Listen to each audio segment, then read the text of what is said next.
Shalom saudara, kita berjumpa kembali dalam Renungan Harian GPKS Pangkal Pinang edisi Senin 22 November 2021. Hari ini kita akan membahas tentang kasih Allah secara lebih mendalam, dan saya beri judul renungan ini, Kasih Allah, kasih yang mempunyai tujuan atau sasaran. Mari kita berdoa memohon pertolongan dari Allah kita. Ya Tuhan, kami bersyukur karena Engkau mengasihi kami, dan kami ingin memahami lebih baik lagi tentang kasih-Mu itu, agar kami punya pemahaman yang lebih sesuai dengan firman Tuhan, dan pada gilirannya menolong kami untuk bersukacita karena kasih Allah, dan juga tidak merendahkan kasih tersebut, agar kami menggunakan setiap kesempatan dalam kasih-Mu yang Kau berikan kepada kami. Tolonglah kami untuk memahami renungan hari ini, dan juga tolong hamba-Mu untuk boleh menjelaskannya sebaik mungkin. Di dalam nama Tuhan Yesus kami berdoa dan berserah. Amin. Saudara, Senin yang lalu kita sudah melihat bahwa kata-kata manusia itu memang berguna untuk menjelaskan atau mendeskripsikan tentang Allah dan juga tentang kasih-Nya. Namun di saat yang sama, setiap perkataan tentang Allah, setiap penjelasan tentang Allah, dan juga tentang kasih-Nya, selalu membutuhkan penjelasan yang sedapat mungkin seakurat-akuratnya. Sebab jikalau tidak, maka kita bisa mengalami salah paham atau gagal paham, baik tentang Allah ataupun tentang kasih-Nya. Dan penyimpangan itu terjadi bila kesalahpahaman tentang kasih Allah itu terus-menerus kita anggap sebagai sebuah kebenaran. Dan biasanya di renungan yang minggu lalu saya menjelaskan kesalahpahaman yang paling umum itu adalah tentang kasih Allah yang dikatakan tanpa syarat. Minggu lalu saya menjelaskan bahwa istilah kasih Allah yang tanpa syarat ini harus dipahami dengan ekstra hati-hati. Sebab kasih yang tanpa syarat itu sebetulnya hanya berlaku pada pengertian tertentu dan pada titik tertentu, bukan sesuatu yang terus-menerus. Dan bahwa bagaimana kasih Allah yang sebenarnya itu bahkan lebih baik daripada sekedar kasih yang tanpa syarat. Hari ini kita melihat kelanjutan dan dari penjelasan tentang kasih Allah ini. Kata-kata apa yang sanggup untuk mendeskripsikan kasih Allah yang mampu menerima kita secara menakjubkan, namun di saat yang sama sangat gigih memegang pendirian Allah. Bahkan kita bisa berkata, kasih Allah itu pilih-pilih, bahkan memaksakan dirinya. Kata-kata apa yang mampu menjelaskan kasih Allah yang memang menerima seseorang apa adanya, tetapi yang juga kemudian mengubah seluruh hidup orang tersebut. Kasih yang menerima orang tetapi juga punya agenda agar orang itu sepanjang umur hidupnya mengalami perubahan demi perubahan. Itulah sebabnya pernyataan yang berkata Allah mengasihi kita tanpa syarat itu sekali lagi bisa menyesatkan.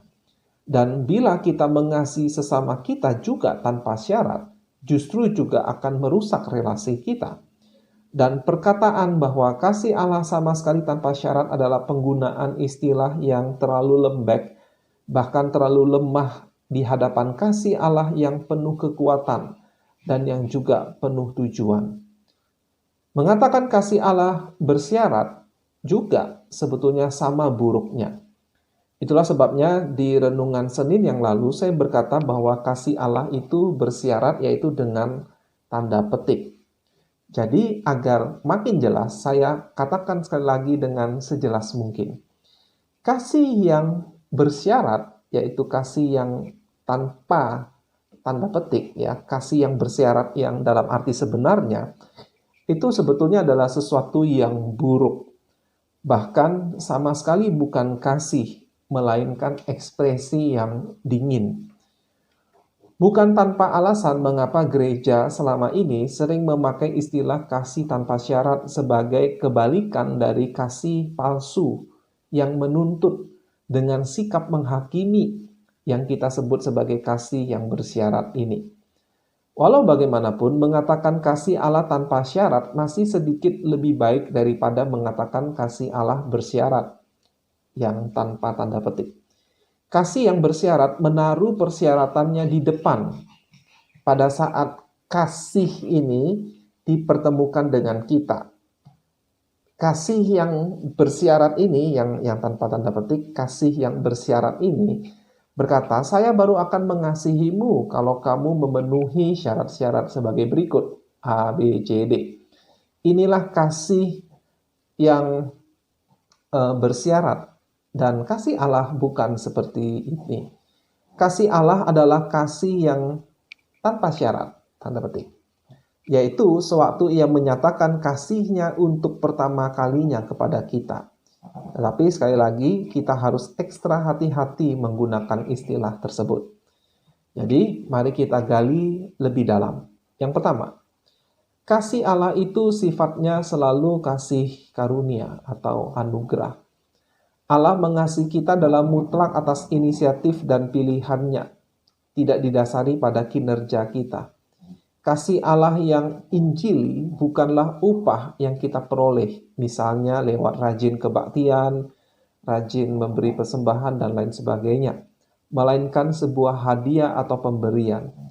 Sebuah pemberian yang sebenarnya kita tidak layak terima. Yang kedua, kasih Allah itu tidak mutlak bersyarat. Saya ulangi, kasih Allah itu tidak mutlak tanpa syarat. Memang benar kasih Allah itu tidak bergantung pada apa yang kita lakukan. Inilah yang kita maksud di awal dengan kasih yang tanpa syarat, ya, kasih yang tanpa syarat. Namun kasih Allah itu juga sepenuhnya bergantung pada apa yang Yesus Kristus lakukan bagi kita. Jadi kasih itu sebenarnya bersyarat, yakni kita harus kudus agar bisa masuk ke hadapan hadirat Allah. Ya, Alkitab berkata, kuduslah kamu sebab aku Tuhan Allahmu adalah kudus. Jadi kita harus kudus agar baru bisa kita berkumpul kembali bersama Allah. Nah, jawaban Allah, Yesus membayarnya dengan nyawanya. Yesus menyelesaikan masalah dosa kita agar kita bisa dipersatukan dengan Allah kembali. Yang ketiga, jadi kasih yang tanpa syarat namun bersyarat itu pada akhirnya bertujuan mengubah kita kembali pada gambaran Khalik kita atau pencipta kita, yaitu Yesus Kristus, yang adalah Tuhan, Juru Selamat, Penebus, sekaligus yang adalah Raja kita. Jadi, tanda seseorang sudah mengalami dan memahami dan merasakan dan menyanjung tinggi kasih Allah itu adalah ketika dia mendengar kisah salib Yesus, itu menggugah hati mereka. Dan juga Roh Kudus adalah pengharapan mereka untuk mengalami perubahan hidup. Ya, Alkitab berkali-kali berkata, Roh Kudus itu diberikan kepada setiap orang percaya sebagai meterai untuk menjamin keselamatan yang dia terima. Lalu perkataan Aba ya Bapa, yaitu suatu ungkapan kedekatan dengan Allah Bapa, adalah kompas hidup mereka sehari-hari. Aba ya Bapa, biarlah kehendakmu ya jadi ya Bapa. Sebaliknya orang yang belum benar-benar mengecap kasih Allah yang seperti itu, maka kisah salib Yesus hanyalah salah satu kisah dari sekian banyak kisah yang mereka dengar. Bukan kisah yang paling indah. Dan Roh Kudus dengan karyanya hanyalah sebatas teori. Dan perkataan Aba ya Bapa tidak ada di dalam hati mereka yang terdalam. Yang keempat, pada akhirnya kata yang tepat untuk menggambarkan kasih Allah adalah kasih itu sabar. Kata sabar menyiratkan dua sisi kasih Allah itu, yaitu di satu sisi ia menerima kita apa adanya. Artinya, meskipun kita sudah jatuh dalam dosa, meski kita mengecewakannya, ia tetap menunjukkan kasihnya di saat kita masih berdosa. Atau dengan kata lain, kasih yang tanpa syarat kemarin. Tetapi di saat yang sama, kata sabar menyiratkan bahwa Allah tahu ada yang salah pada diri kita. Kalau tidak ada kesalahan, maka tidak perlu dia bersabar.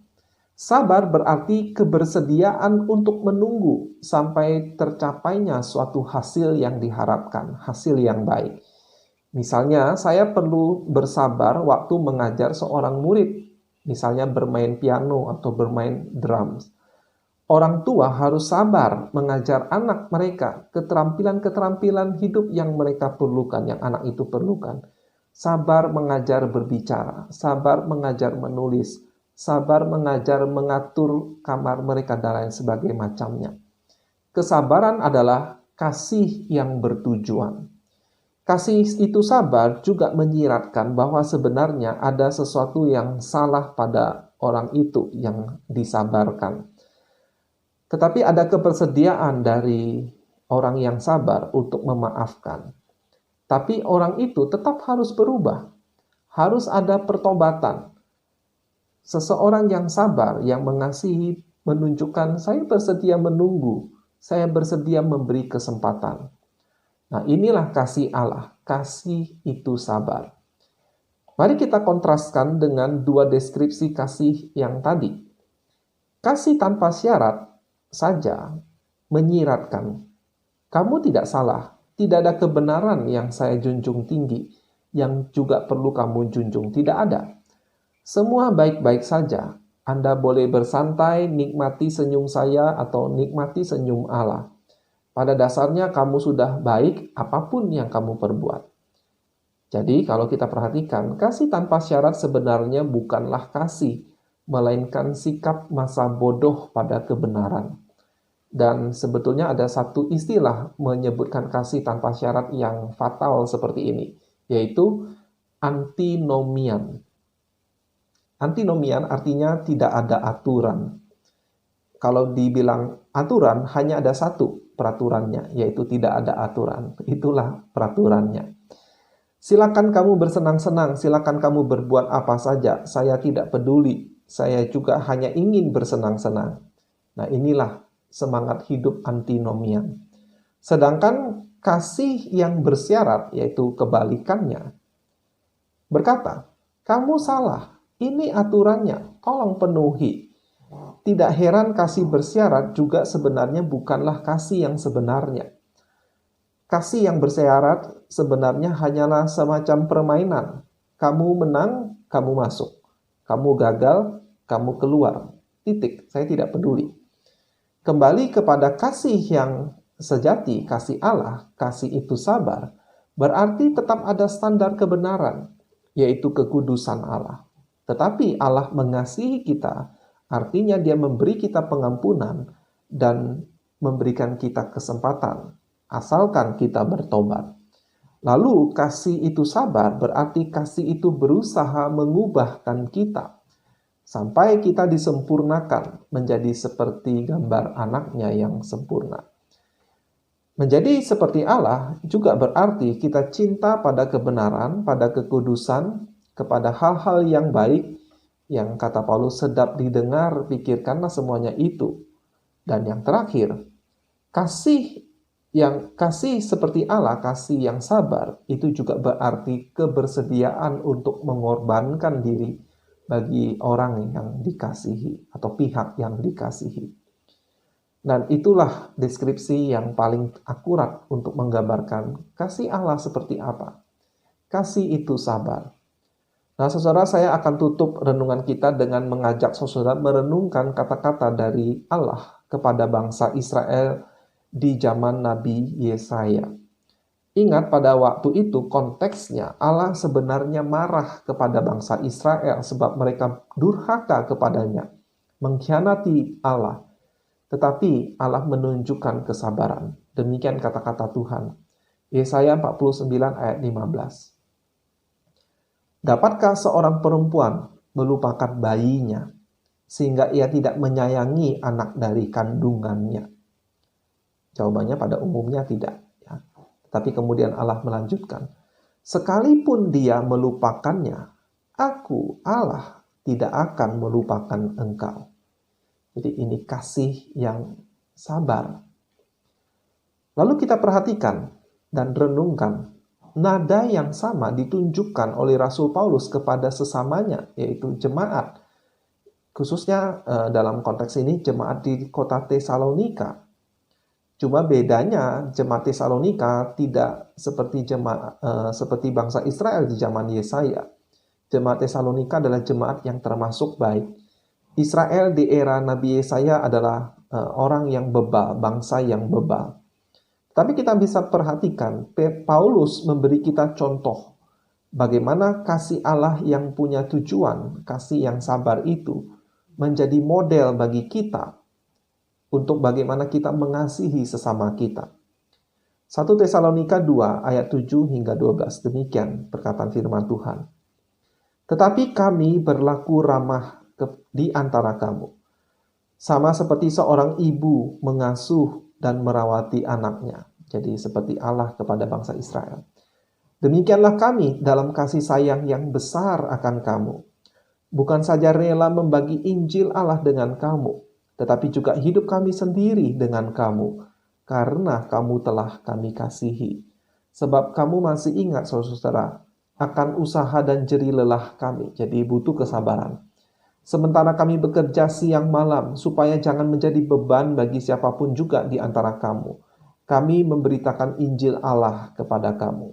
Kamu adalah saksi, demikian juga Allah. Betapa saleh, adil, dan tak bercacatnya kami berlaku di antara kamu yang percaya.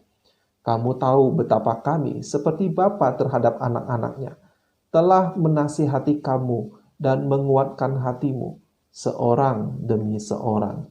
Dan meminta dengan sangat, perhatikan, meminta dengan sangat, supaya kamu hidup sesuai dengan kehendak Allah, yang memanggil kamu ke dalam kerajaan dan kemuliaannya. Di sini kita melihat kasih Allah yang sabar kepada kita menjadi model bagaimana kita mengasihi sesama kita, yaitu dengan penuh kesabaran. Kiranya renungan hari ini menolong kita memahami kasih Allah pada kita. Dia sabar kepada kita. Sekarang pertanyaannya, kalau kita sudah mengecap kasih Allah itu, apakah kita mampu bersabar juga kepada sesama kita? Kiranya Tuhan betul-betul menolong kita mengaplikasikan, menunjukkan kasih Allah ini. Sampai jumpa saudara di lain kesempatan. Tuhan Yesus memberkati.